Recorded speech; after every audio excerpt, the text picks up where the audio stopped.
25 Mei 2026, satu tanggal. Dua pengumuman yang tampaknya tidak berhubungan.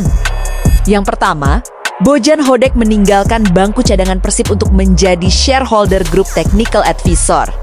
Yang kedua, PT Persib Bandung bermartabat terus bergerak menuju babak paling ambisius dalam sejarah klub, yaitu Initial Public Offering, Go Public, melantai di Bursa Efek Indonesia. Kebetulan, tidak ada yang kebetulan di level perencanaan korporat ini. Kedua keputusan itu adalah bagian dari satu master plan tunggal yang dirancang dengan presisi tinggi oleh Glenn Sugita dan para pemegang saham PT Persib Bandung bermartabat. Sebuah rencana besar yang akan mengubah Persib bukan hanya menjadi klub sepak bola terbaik Indonesia, tapi menjadi instrumen investasi yang dapat diperdagangkan di pasar modal, dapat dianalisis oleh analis keuangan, dan dapat dibeli sahamnya oleh siapapun yang percaya pada kekuatan Maung Bandung. Hari ini, kita tidak hanya bicara tentang sepak bola.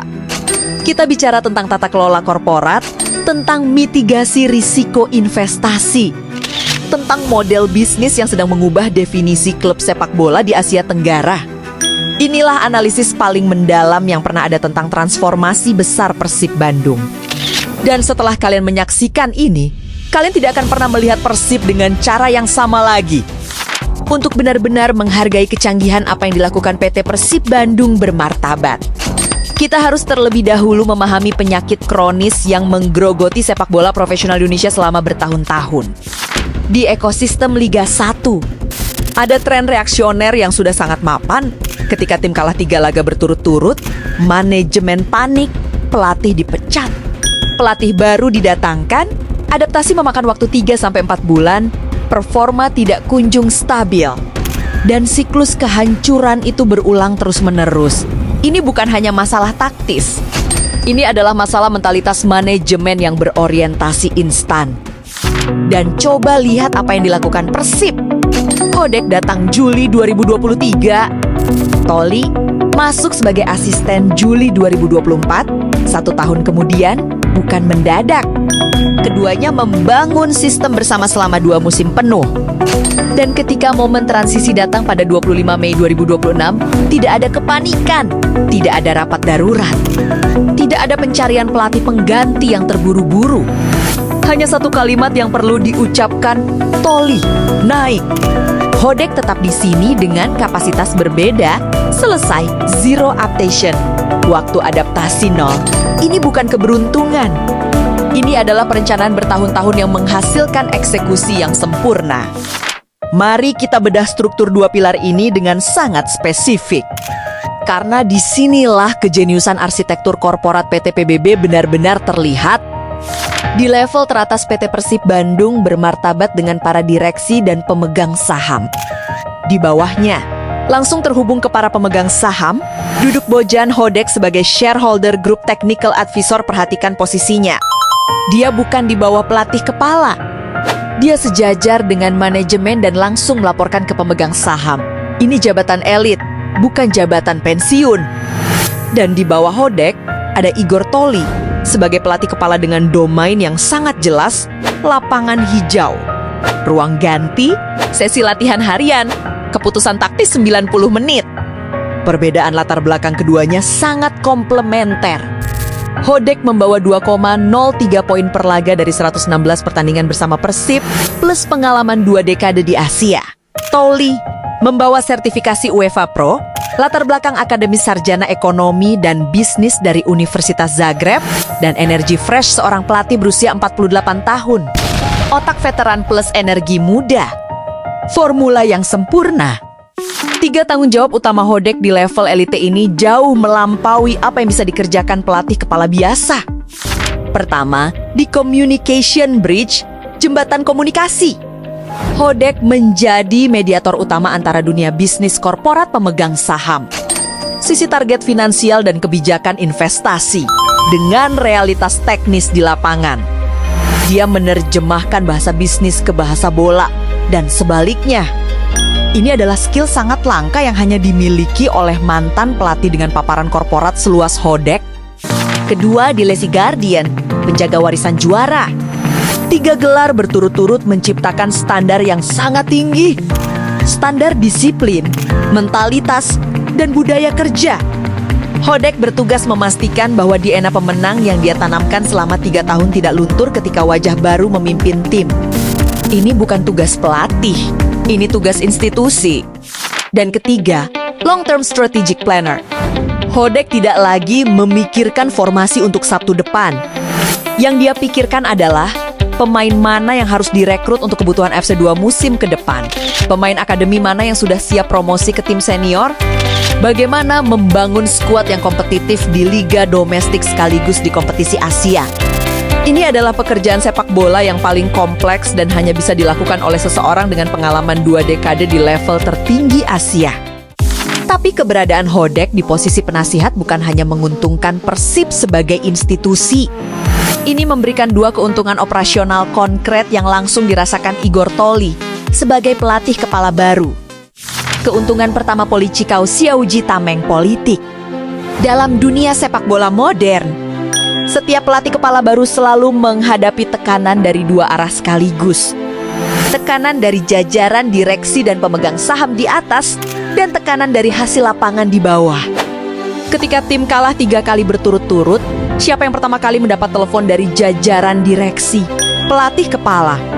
Dan dalam kondisi tekanan itu, pengambilan keputusan taktis bisa terdistorsi oleh kepanikan.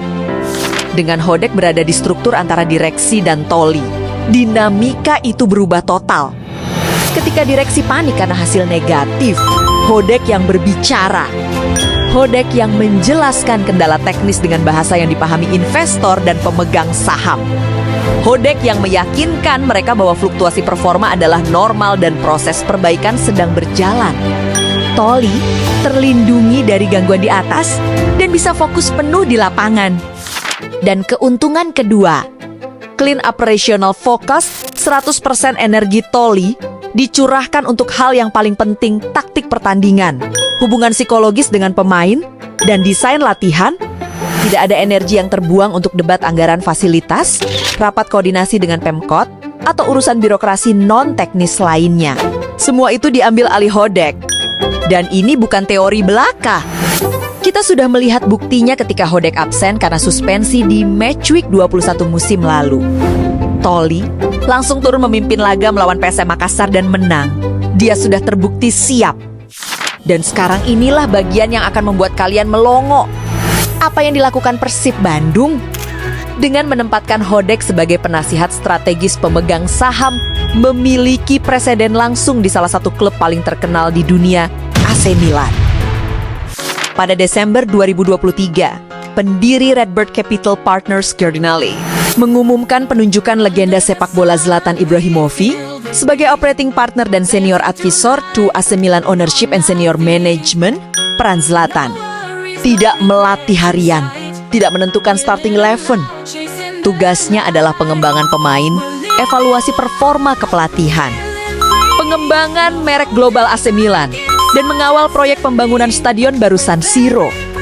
Bandingkan dengan Hodek, transfer planning jangka panjang, menjaga warisan taktis, mempersiapkan Persib untuk kompetisi Asia, mengawal infrastruktur training kompleks, identik, strukturnya identik, filosofinya identik. Cardinale menggunakan legenda Milan untuk mengisi gap antara boardroom dan lapangan. Sugita menggunakan arsitek hat-trick juara Persib untuk tujuan yang sama. Perbedaannya, skala dan anggaran. AC Milan bermain di Serie A dengan ratusan juta euro, Persib bermain di Super League Indonesia dengan puluhan juta euro, tapi model corporate governance-nya setara. Dan itu adalah pernyataan yang luar biasa tentang kematangan manajemen PT Persib Bandung bermartabat. Kita tidak bisa bicara tentang model ini secara jujur tanpa mengakui risiko terbesarnya. Dan risiko itu memiliki nama twin sum problem, bahaya matahari kembar. Bayangkan situasi ini, tim Persib sedang dalam tren 5 laga tanpa kemenangan. Tekanan dari bobotoh meningkat. Pertanyaan tentang keputusan taktis Toli beredar di media. Dan di saat yang bersamaan, para pemain tahu bahwa Bojan Hodek, pelatih yang mengantarkan mereka ke 3 gelar juara, masih ada di dalam gedung. Masih hadir di tribun, masih memiliki akses ke ruang manajemen. Godaan untuk bertanya ke Hodek tentang kenapa mereka tidak dimainkan atau kenapa formasi berubah adalah godaan yang sangat nyata. Jika hal itu terjadi, jika ada satu pemain saja yang mulai membangun jalur komunikasi langsung dengan Hodek Bepasing-Toli, otoritas Toli, sebagai pelatih kepala akan runtuh perlahan. Ruang ganti akan terbelah. Ada faksi yang loyal ke Hodek, ada yang loyal ke Toli. Dan disitulah dinasti mulai retak dari dalam. Solusinya sudah jelas dan PT PBB harus menerapkannya dengan sangat ketat. Protokol komunikasi satu pintu. Semua masukan, evaluasi, dan saran taktis dari Hodek harus disampaikan eksklusif dan tertutup langsung kepada Toli. Tidak pernah kepada pemain. Tidak pernah di depan media.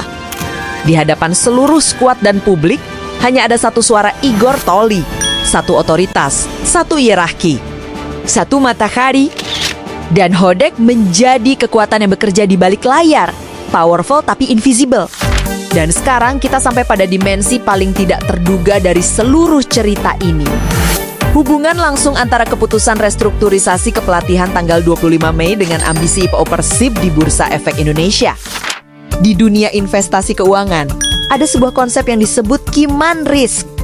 Ini adalah kondisi di mana nilai dan keberlanjutan sebuah bisnis terlalu bergantung pada satu individu kunci. Jika individu itu pergi sakit, pindah, atau pensiun, bisnis tersebut runtuh. Dan untuk sebuah klub sepak bola yang ingin go public di Bursa Efek, Kiman Risk adalah red flag terbesar bagi calon investor. Bayangkan kamu adalah seorang investor retail yang ingin membeli saham Persib. Kamu tahu bahwa 3 gelar berturut-turut itu lahir di bawah satu nama, Bojan Hodek. Dan sekarang Hodek pergi dari bangku cadangan. Pertanyaan pertama yang muncul di kepalamu, apakah Persib tetap kompetitif? Apakah saham ini masih layak dibeli? Jika manajemen tidak punya jawaban yang meyakinkan untuk pertanyaan itu, IPO bisa gagal sebelum dimulai. Tapi PT PBB memiliki jawaban itu, jawaban yang sangat elegan. Dengan menempatkan Hodek sebagai shareholder group technical advisor, mereka secara efektif mengatakan kepada para calon investor, kami tidak bergantung pada Hodek sebagai individu. Kami sudah melembagakan sistemnya ke dalam struktur korporat kami. Blueprint kesuksesannya, jaringan scoutingnya, standar taktisnya. Semua itu kini menjadi aset institusional Persib, bukan milik pribadi yang pergi bersamanya.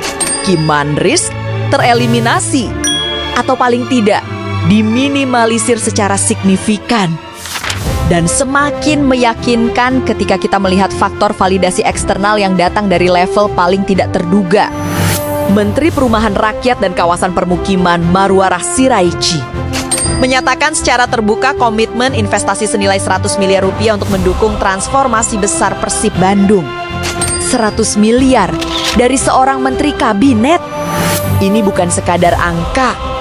Ini adalah validasi politik dan ekonomi tertinggi yang bisa didapatkan sebuah klub sepak bola Indonesia. Dalam ekosistem investasi, ketika seorang figur publik setingkat menteri mengumumkan komitmen investasi ke sebuah entitas, dampaknya berlipat ganda. Pertama, ini mengirimkan sinyal ke investor institusional bahwa uang cerdas sudah masuk. Kedua, ini menaikkan valuasi pre-IPO secara signifikan.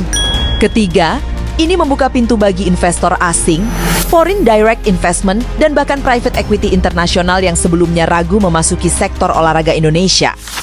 Dan lihat bagaimana semua ini terhubung dalam satu lingkaran yang saling menguatkan. Restrukturisasi kepelatihan yang elegan mengirimkan sinyal good corporate governance. Sinyal JCG menarik investasi publik 100 miliar rupiah. Investasi publik menaikkan valuasi dan kepercayaan pasar. Kepercayaan pasar membuat IPO di Bursa Efek Indonesia semakin viable. Dana IPO memungkinkan infrastruktur world class yang Hodek minta. Infrastruktur world class meningkatkan kualitas tim dan prestasi. Prestasi lebih baik menaikkan valuasi saham. Dan siklus itu terus berputar ke atas. Manchester United, Juventus, Ajax sudah membuktikan model ini di Eropa. Persib sedang meniti jalan yang sama di Asia. Tapi sebagai analisis yang bertanggung jawab, kita harus bicara jujur tentang dua sisi dari model ini. Dari sisi keuntungan atau pros, yang paling berharga adalah dapur taktik dua otak yang tercipta di belakang layar. Igor Toli, membawa intensitas modern, perspektif segar dari Akademi Sepak Bola Eropa, dan latar belakang akademis ekonomi bisnis yang membuatnya memahami konteks korporat. Bojan Hodak membawa ketenangan, pragmatisme yang terasa selama 2 dekade di Asia Tenggara, dan kemampuan membaca tekanan kompetisi yang tidak bisa dipelajari dari buku.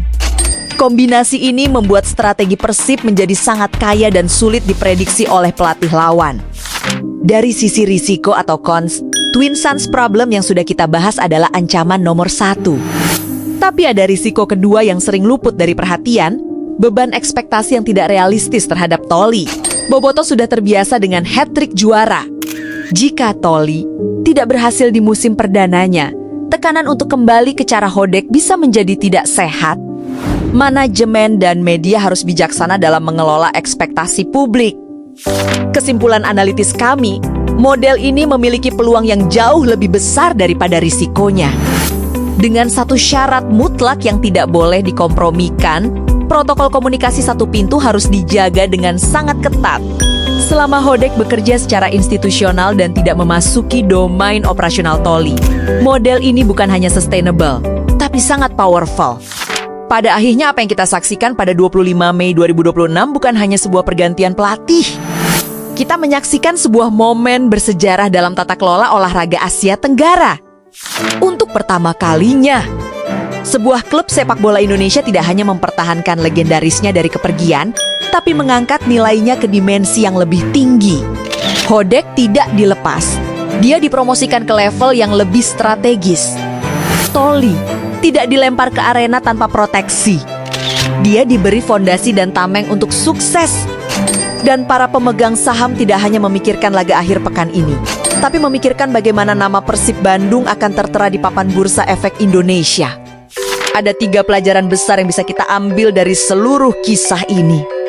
Pertama, sistem yang baik selalu lebih kuat dari individu yang paling brilian sekalipun. Kedua, loyalitas terhadap orang berbakat bukan berarti mempertahankan mereka di posisi yang sama, tapi menemukan peran baru yang memaksimalkan nilai mereka. Dan ketiga, di era sepak bola modern, pelatih terbaik bukan hanya yang paling pintar di lapangan, tapi yang paling berharga bagi ekosistem korporat klub secara keseluruhan. Bobotoh, inilah era baru yang dimulai bukan dengan dentuman beduk atau can penuh semangat, tapi dengan tanda tangan di dokumen korporat, jabat tangan di ruang rapat, dan visi yang membentang jauh ke cakrawala di luar liga domestik. Dukung Igor Tholi di lapangan, percaya Bojan Hodak di tribun, dan jadilah bagian dari perjalanan bersejarah ketika Maung Bandung bukan hanya mengaum di GBLA, tapi mengaum di Bursa Efek Indonesia, di FC, dan di panggung olahraga global yang sedang menunggu.